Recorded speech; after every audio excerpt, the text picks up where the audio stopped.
আজকের প্রথম খবরটা হলো পদত্যাগ, দেশ ছাড়লেন বোনকে নিয়ে হাসিনা।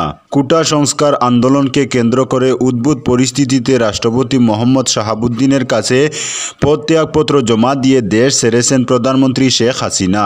সোমবার সংশ্লিষ্ট সূত্রে এসব তথ্য জানা গেছে।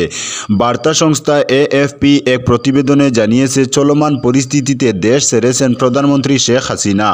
বেলা 2:30টায় বঙ্গভবন থেকে একটি সামরিক হেলিকপ্টারে শেখ হাসিনা উড্ডয়ন করেন। এ সময় তার ছোট বোন শেখ রেহানা সঙ্গে ছিলেন। সূত্রে জানা যায়, শেখ হাসিনা ও তার ছোট বোন শেখ রেহানা নিরাপদ স্থানে চলে গেছেন। শেখ হাসিনা যাওয়ার আগে একটি ভাষণ রেকর্ড করে যেতে চেয়েছিলেন, তিনি সে সুযোগ পাননি। এদিকে দুপুরে সেনা সদর দফতরে দেশের বর্তমান পরিস্থিতি নিয়ে দেশের শীর্ষ রাজনৈতিক নেতাদের সঙ্গে বৈঠকে বসেছেন সেনাপ্রধান জেনারেল ওয়াকারুজ্জামান। বৈঠকে জাতীয় পার্টির সিনিয়র কো চেয়ারম্যান আনিসুল ইসলাম মাহমুদ ও পার্টির মহাসচিব মুজিবুল হক চুন্নু ও ঢাকা বিশ্ববিদ্যালয়ের আইন বিভাগের অধ্যাপক আসিফ নজরুল সহ অনেকে বৈঠকে অংশ নিয়েছেন।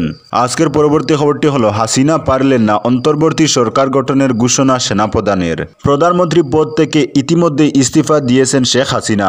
সেনাপ্রধান জেনারেল ওয়াকারুজ্জামান সাংবাদিক সম্মেলন করে অন্তর্বর্তী সরকার গড়া হবে বলে ঘোষণা করলেন। তিনি সেনাবাহিনীর উপর ভরসা রাখার কথা বলেছেন।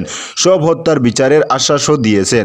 শেখ হাসিনা এরই মধ্যে ভারতে পৌঁছেছেন বলে একটি সূত্রে দাবি করা হয়েছে। তবে তাকে নিয়ে কপ্টার কোথায় অবতরণ করেছে এখনও নিশ্চিত করে কেউ কিছু বলছেন না। প্রসঙ্গত, তার ছেলে জয় থাকেন আমেরিকায়, মেয়ে থাকেন দিল্লিতে। এদিন বেলা বাড়তেই লক্ষ লক্ষ মানুষ ঢাকায় প্রধানমন্ত্রীর বাসভবন গণভবনে জড়ো হন। হাতে বাংলাদেশের পতাকা, মুখে হাসিনা সরকার বিরোধী স্লোগান। গণভবনে লুটের অভিযোগও উঠেছে। স্বরাষ্ট্রমন্ত্রীর বাসভবনে ঢুকেও হামলা চালান আন্দোলনকারীরা। আওয়ামী লীগ সভাপতি শেখ হাসিনা টানা চতুর্থবারের মতো প্রধানমন্ত্রী হিসেবে শপথ নেন এবছরের 11 জানুয়ারি। এর আগে 1996 সালে সপ্তম জাতীয় সংসদে নির্বাচনের মাধ্যমে তিনি প্রধানমন্ত্রী হিসেবে দায়িত্ব পালন করেছিলেন।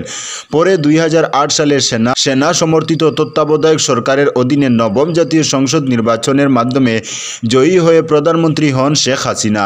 এরপর 2014 সালে দশম সংসদ নির্বাচন হয় একতরফা, যেখানে বিরোধী দলগুলো অংশ নেয়নি।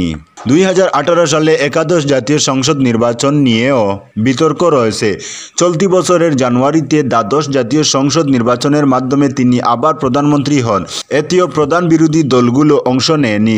মাসের মাথায় ব্যাপক ছাত্র ও গণবিক্ষোভের মুখে তিনি সোমবার পদত্যাগ করে হেলিকপ্টার যুগে দেশ ছাড়লেন। আজকের পরবর্তী খবরটি হলো, বাংলাদেশ নিয়ে কেন্দ্র যা বলবে তা এই করবে রাজ্য, ঘোষণা মমতার। বাংলাদেশ পরিস্থিতি নিয়ে মুখ খুললেন মুখ্যমন্ত্রী মমতা বন্দ্যোপাধ্যায়। বললেন, শান্ত থাকুন, উস্কানিমূলক কথা ছাড়বেন না। জানালেন, বাংলাদেশ নিয়ে কেন্দ্র যা বলবে তা এই করবে রাজ্য। সাংবাদিকদের প্রশ্নের উত্তরে মুখ্যমন্ত্রী বলেন, দেশে যে সরকার আছে তাদের উপর ছেড়ে দিন। আপনারা নিজেরা এমন কোনো মন্তব্য করবেন না যাতে কোনো হিংসা বা প্রতিরোধ শুরু হতে পারে। বাংলাদেশের পরিস্থিতি নিয়ে আমরা সবাই উদ্বিগ্ন, কিন্তু সেটা নিয়ে এমন কিছু লিখবেন না বা বলবেন না যাতে বাংলা বা ভারতের শান্তি নষ্ট হয়। এটা আমার সবার কাছে অনুরোধ। বিশেষ করে বিজেপি নেতাদের বলছি, কারণ আপনারা ইতিমধ্যে নানা কিছু পোস্ট করছেন, যে পোস্টগুলো করা উচিত নয় বলে আমি মনে করি। আমি আমাদের নেতাদেরও বলছি, কেউ কোনো পোস্ট করবেন না। বাংলাদেশ পরিস্থিতি নিয়ে মন্ত্রীদেরও কোনো রকম মন্তব্য করতে বারণ করেছেন তিনি। সোমবার বিকালে মুখ্যমন্ত্রী আরও বলেছেন, আমরা তো বিস্তারিত জানি না, তাই বাংলায় সবাইকে শান্ত থাকতে বলবো। কেউ যেন উত্তেজনা না ছড়ায়, কেউ যেন উত্তেজনায় পা না দে। এটা দুটো রাষ্ট্রের মধ্যে বিষয়। বিষয়টি পররাষ্ট্র মন্ত্রকের অধীন। ভারত সরকার নজর আছে, তারা যা বলবে আমরা তা করব। আজকের পরবর্তী খবরটি হলো, শিলচরে ফের সড়ক অবরোধ। বেহাল সড়ক সংস্কারের দাবিতে ফের শিলচর শহরের সড়ক অবরোধ করলেন ভুক্তভোগী জনগণ। সোমবার শিলচরের স্থানীয় জনগণ শিলচর শহরের বেহাল সড়ক সংস্কারের দাবিতে পাবলিক স্কুল রোডের সড়ক অবরোধ করেন।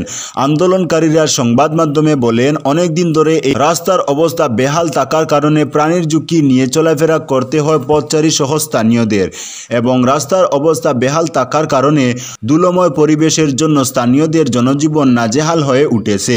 অনেকবার এই রাস্তা সংস্কারের দাবিতে প্রতিবাদ করা হয়েছে, তাতেও কোনো লাভ হয়নি। স্থানীয়রা বাধ্য হয়ে সড়ক অবরোধ করেন। আজকের পরবর্তী খবরটি হলো মঙ্গলটিল্লা ও বসন্তপুর চৌরঙ্গি এলাকার 10টি দোকানে চুরের হানা।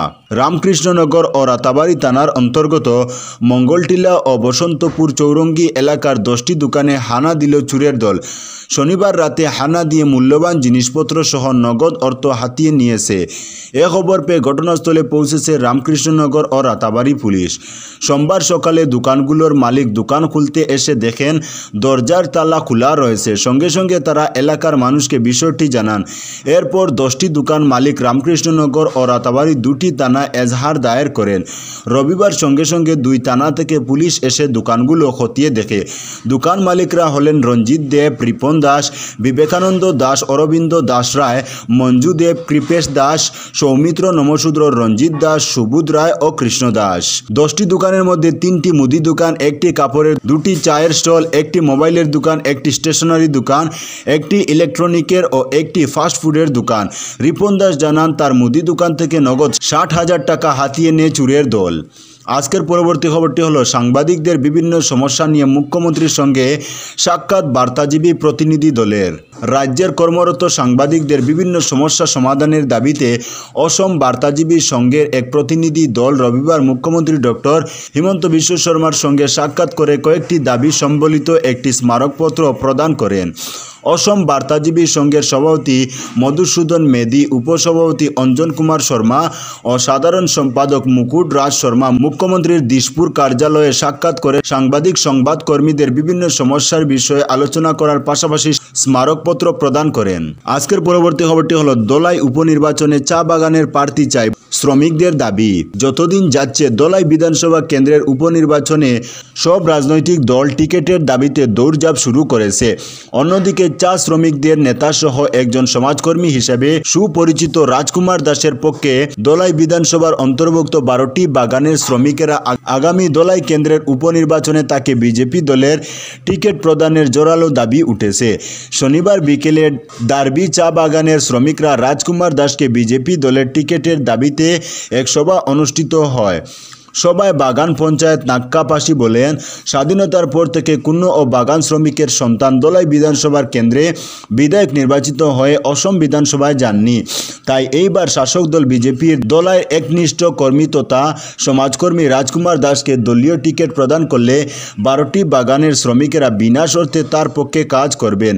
আগামী উপনির্বাচনে তাকে অসম বিধানসভায় বিধায়ক হিসেবে নির্বাচিত করে পাঠাবেন বলে মন্তব্য করেন। সম্পাদক শঙ্কর রবিদাস বলেন, এইবার উপনির্বাচনে বহিরাগত প্রার্থীকে না, ভূমিপুত্র সমাজকর্মী তথা চা শ্রমিকের সন্তান রাজকুমার দাসকে বিজেপি দলের টিকিট দেওয়া একান্ত প্রয়োজন। কেননা দোলাই বিধানসভার 12টি বাগানের চা শ্রমিকদের একই দাবি উঠে আসে, বহিরাগত প্রার্থী না, একজন ভূমিপুত্র প্রার্থী চাই। তো বন্ধুরা, আজকের জন্য এতটুকু। পরবর্তী কোনো নতুন ভিডিওতে দেখা হবে, তখন অবধি ধন্যবাদ।